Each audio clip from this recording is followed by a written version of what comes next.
జనసేన కార్యకర్తలు వెకిలి చేష్టలు చేస్తూ చాలా అసభ్యంగా అసహ్యంగా బిహేవ్ చేయడం జరిగింది. వీళ్ళు మాట్లాడితే వీళ్ళ నాయకులు బయటకు వచ్చి చాలా కబుర్లు చెప్తారు. పవన్ కళ్యాణ్ గారు ప్రతి స్పీచ్ లో కూడా చాలా నీతులు బోధిస్తూ ఉంటారు.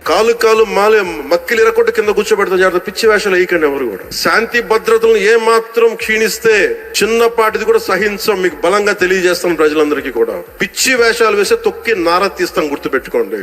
ఏ మాత్రం ఉపేక్షించం. మరి తమ కార్యకర్తలు తమ ఫ్యాన్సే ఈ విధంగా ఒక ప్రతిపక్ష నాయకుడిని, ఒక మాజీ ముఖ్యమంత్రి మీద అంత వెకిలిగా మాట్లాడుతూ వెకిలి చేష్టలు వాళ్ళు చేస్తూ ఉంటే మీరు ఏం చర్యలు తీసుకుంటున్నారు పవన్ కళ్యాణ్ గారు నేను అడుగుతూ ఉన్నాను.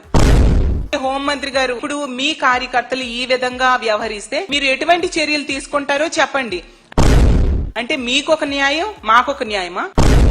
అంటే తెలుగుదేశం పార్టీకి ఒక రాజ్యాంగం, జనసేనకు ఒక రాజ్యాంగం, వైఎస్ఆర్ కాంగ్రెస్ పార్టీకి ఒక రాజ్యాంగం ఈ కూటమి పాలనలో నిలబడుతుందా అని తెలియజేస్తూ ఉన్నాను. ఇలాంటి సంఘటనలు జరుగుతూ ఉంటే పర్యవసానాలు మీరు రానున్న రోజుల్లో తప్పకుండా అనుభవించి తీరుతారు. మరి మీ కార్యకర్తలు ఇలాంటి పనులు చేసి మా కార్యకర్తలు రెచ్చగొడుతూ ఎంతవరకు ఇలాంటి పనులు చేయడం సమంజసమని నేను అడుగుతూ ఉన్నాను. కాబట్టి ఇలాంటి పనులు చేసే వాళ్ళ మీద కఠినమైన చర్యలు తీసుకోవాల్సిందిగా ప్రభుత్వాన్ని డిమాండ్ చేస్తూ ఉన్నాను.